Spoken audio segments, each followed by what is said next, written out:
Hello বন্ধুরা, চলুন আজ একটা গেট রেডি উইথ মি করি।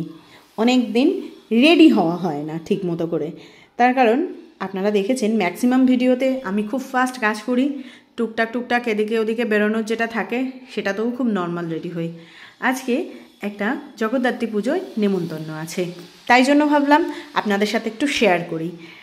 দেখুন, এই যে জামাটা দেখছেন, এটা আমার পুজোর সময় দিয়েছিল, কিন্তু এতগুলো জামা হয়েছে এবারে যে পুজোর সময় আমি আর পরে উঠতে পারিনি, তাই জন্য জগদ্ধাত্রী পুজোতেই আমার মনে হলো যে এটাকে পরেই যাই।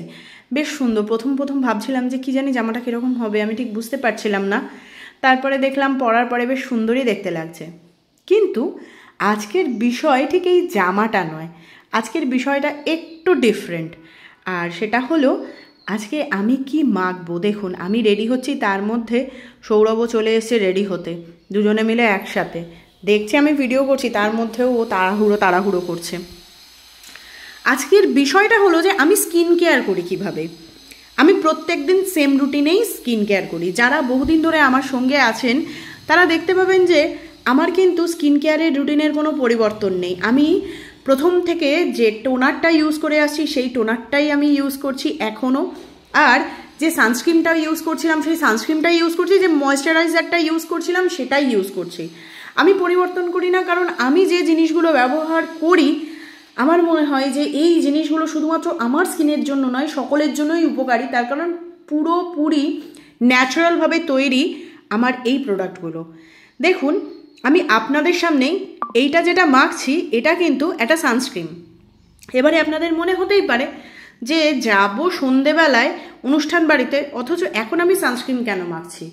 তার কারণ আমি এই সানস্ক্রিনের প্রেমে না পাগল।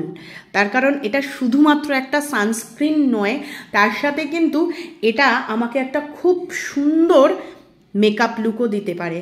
দেখুন, আমি কিন্তু কিচ্ছু করিনি, শুধুমাত্র টোনারটা ইউজ করার পরে মুখটাকে একটু কিছুক্ষণ রেখে তারপরে আমি এই সানস্ক্রিনটা ইউজ করেছি। আপনাদের কি মনে হচ্ছে না যে সত্যি একটা মেকআপ লুক আসলো? আমি এই কারণেই এই সানস্ক্রিনের প্রেমে পাগল। তারপরে ওই সামান্য একটা পাউডার একটু গুলিয়ে নিই, বেশ ভালো লাগে দেখতে, তাই জন্য। That's it. আমার হচ্ছে মেকআপের রহস্য এইটুকুই। আর আরেকটা কথা বলি, এই যে সানস্ক্রিনটা আমি ব্যবহার করি এটা 8 থেকে 80 সকলের স্কিনের জন্য উপযুক্ত। এবং সবথেকে বড় কথা, সানস্ক্রিন মাখার পরে যেটা হয় না, প্রচণ্ড ঘাম হয়, সানস্ক্রিনটা গলে পড়ে যায়, কিন্তু আমার এই সানস্ক্রিনটা কিচ্ছু হয় না। এটা যখন আমি মুখে মাখি এটা খুব সুন্দরভাবে ভালোবেসে আমার স্কিনের মধ্যেই থেকে যায়। আর ঘাম তো ঘামের মতো হয়, কারণ ঘাম তো একটা স্বাভাবিক রেচন ক্রিয়া, তাকে তো আমি বন্ধ করতে পারি না, বা করাটা উচিতও নয়। ঘাম কিন্তু ঘামের মতো হয়, সানস্ক্রিন কিন্তু গলে পড়ে না। আর আমি যেরকমভাবে যে ফ্রেশনেস নিয়ে বাড়ির থেকে বের হই সেই রকমভাবেই কিন্তু আমি আবার বাড়িতে ফিরি এই সানস্ক্রিনটা মেখে। এটার জন্যই আমার না বারবার করে আপনাদেরকে দেখাতে ইচ্ছা করে আর বলতে ইচ্ছা করে। দেখুন, রেডি হয়ে গেছি, ভুলেই গেছিলাম যে আমার চুড়িদারটার সাথে একটা ওড়নাও আছে, তাই ওড়নাটা আজকে লাগিয়ে নিলাম। লাগানোর পরে আমার আজকে total get ready with Mita complete করলাম। চলুন, সকলে ভালো থাকবেন। আর যদি মনে হচ্ছে যে আমার সাথে কনসাল্ট করবেন এই সানস্ক্রিন নিয়ে, তাহলে বিশ্বাস করুন সকাল থেকে রাত পেরিয়ে যাবে তবু আমার বলা শেষ হবে না। আর আমাকে কেমন দেখতে লাগছে সেটা কিন্তু অবশ্যই বলবেন। টাটা।